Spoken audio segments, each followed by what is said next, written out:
कोई व्यक्ति सक्षम होते हुए, समर्थ होते हुए, संपन्न होते हुए आप कितना भी नाम में सिर हिला ले, इवन एक कहावत है, अवधि की कहावत है, पूर्वांचल के भी भाई सभी लोग समझेंगे कि झूर पै लगी जीव झंड। तो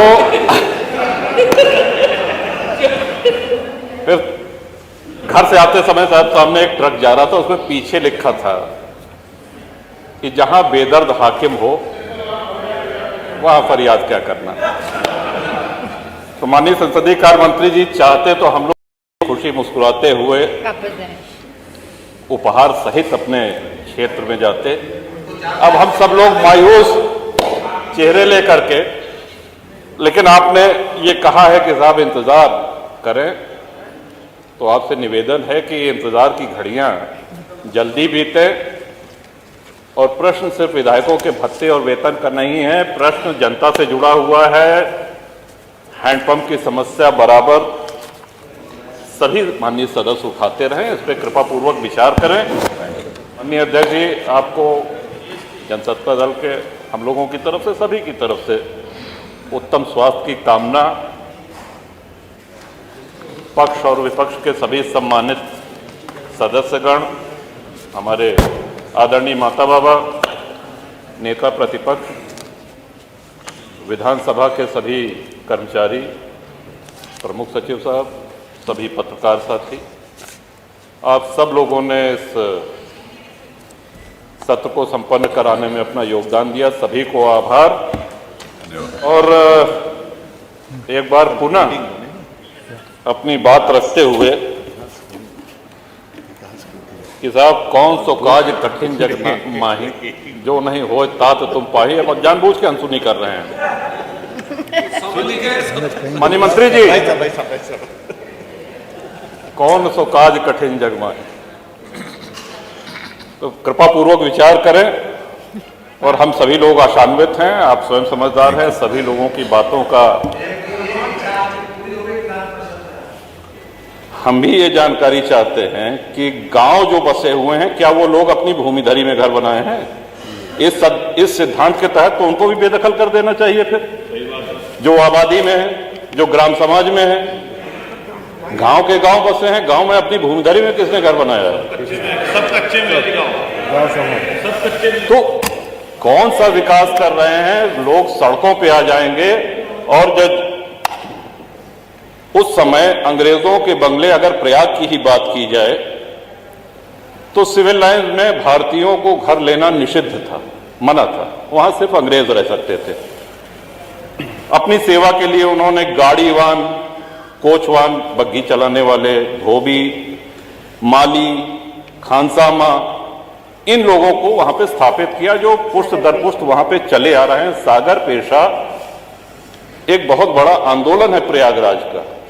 एक बहुत बड़ी संख्या में आप हजारों लाखों लोगों को बेघर कर देंगे। 3200 प्रार्थना पत्र लंबित हैं, 2300 लोग ऐसे हैं जिन्होंने अपनी किस्त जमा कर दी है। और हमारी जानकारी तो ये भी है कि हाईकोर्ट इलाहाबाद भी नजूल की भूमि पे है, कई सारे जजेस के घर, हमारी जानकारी। तो उसको भी खाली करा दिया जाएगा। Public service commission, public service का कितनी ये गंभीर, कौन सा विकास इसमें करेंगे? लाखों लोग बेघर हो जाएंगे। और मैं नहीं समझ पा रहा हूं कि किस मजबूरी में, किसके कहने पर, किन अधिकारियों की फीडिंग पर यह ले आया गया है। ये कहीं से भी न जनहित में है, न विपक्ष के हित में है, न सत्ता पक्ष के हित में है, ये किसी के हित में नहीं है। डॉक्टर लोहिया को मानने वाले लोग भी ये मानेंगे कि डॉक्टर लोहिया ने जन सामान्य को भगवान श्री राम के आदर्शों पर चलने की प्रेरणा देने के उद्देश्य से प्रतिवर्ष रामायण मेले का आयोजन किया करते थे। डॉक्टर लोहिया का ही एक ये बयान था कि बाबर, गजनी, गोरी, औरंगजेब लुटेरे थे, रसखान और रहीम हमारे पूर्वज थे। श्रीमान, ये बात यहां पे इसलिए कहना आवश्यक हो रही है कि पिछले दिनों, कई दिनों से हम देख रहे हैं कि माहौल बिगाड़ने का प्रयास हो रहा है। हल्द्वानी तक का उदाहरण दिया गया इस हाउस में। सरकार अपनी जगह पे पूरा प्रयास करती है कि हमारे राज्य में कोई उपद्रव न हो, अशांति न हो, लेकिन कहीं न कहीं एक ये आभास हो रहा है हमको कि माहौल खराब करने का एक प्रयास हो रहा है। बात की गई श्री राम जन्मभूमि की, साक्षात भगवान श्री राम ने अवतार लिया। काशी नगरी जो भगवान शिव के त्रिशूल पे टिकी हुई है, जा सुनाम बल शंकर काशी, देत सबहि संकति अविनाशी, और भगवान श्री कृष्ण की जन्मभूमि। श्रीमान स्पष्ट है ये, दीवाल के ऊपर शिखर तोड़ करके गुंबद बना देने से ये गंगा जमुनी तहजीब नहीं होती। वो हमारा आक्रांताओं द्वारा तोड़ा गया है। और एक और भ्रम फैलाया जा रहा है, जो व्यास जी के गुफा में जो पूजा हो रही है, वो पूजा अनवरत सैकड़ों वर्ष से चलती आ रही है। ये बात बाहर जानी चाहिए श्रीमती।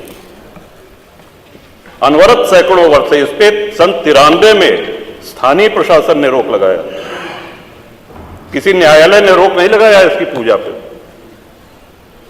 और इस सदन के माध्यम से श्रीमान उन पुजारी को भी हम प्रणाम करेंगे, 31 वर्ष जिन्होंने चाबी संभाल के रखी कि एक न एक दिन ऐसी सरकार आएगी कि ये ताला खुलेगा और इस चाबी क्या। लेकिन क्या आपको ऐसा नहीं लगता कि भाषण का जो स्तर था उसमें बहुत गिरावट आई है? और उसका कारण यह है कि जब हाउस नहीं चलेगा, सदन नहीं चलेगा, तो नए माननीय सदस्यों को बोलने का अभ्यास नहीं रह जाएगा। जब भी ये बात आती है कि साहब सदन चलना चाहिए, क्योंकि ये स्पष्ट लिखा गया है कि वर्ष में अपरिहार्य स्थितियों को छोड़ करके 90 दिन सदन का संचालन आवश्यक है।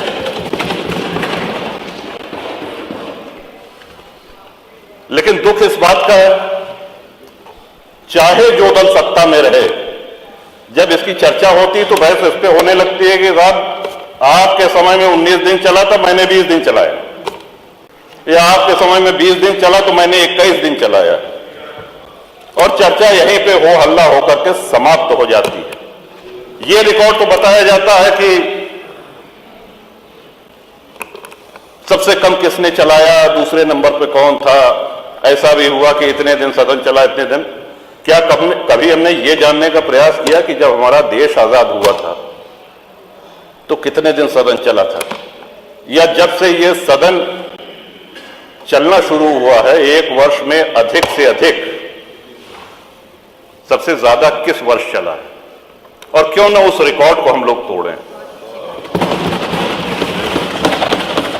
सदन से बचना क्या थी? सदन के माध्यम से ही तो हम लोग अपनी बात कहते हैं, सदन के माध्यम से ही जन समस्याओं का निराकरण होता है, उनका निवारण होता है,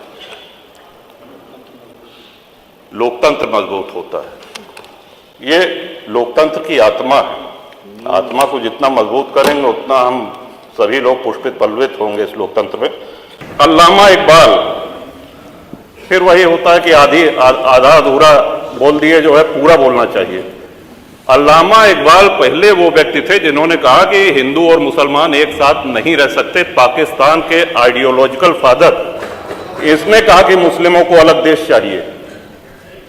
जिन्ना को रास्ता बताने वाले, जिन्ना को उकसाने वाले, और पाकिस्तान के पक्ष में भारत के मुसलमानों ने वोटिंग करी जिसमें 98% लोगों ने कहा कि हिंदू और मुस्लिम साथ साथ नहीं रह सकते।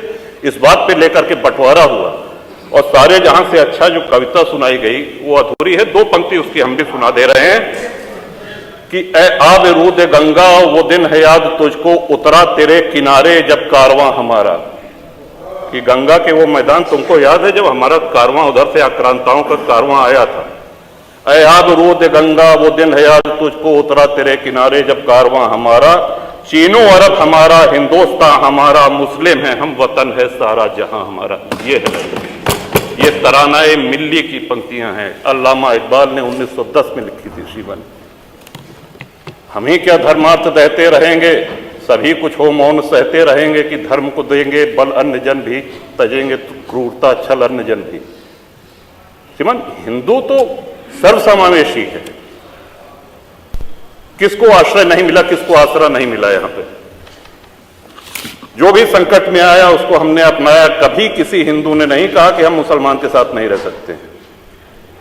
उल्टा जब बंटवारा हुआ, धर्म के आधार पर हुआ, पाकिस्तान बना, जो मुस्लिम वहां जा रहे थे, हिंदुओं ने उनको रोकने का काम किया कि आप रहिए हमारे साथ, भाई भाई बन के रहिए। ये इस संवेदनशीलता को रसखान जी, अब्दुल रहीम खान खाना, इनके आदर्शों पे चलेंगे तब अच्छा वातावरण, अच्छा माहौल बनेगा। अगर बाबर और औरंगजेब की अनुसरण करेंगे, उनका अनुकरण करेंगे,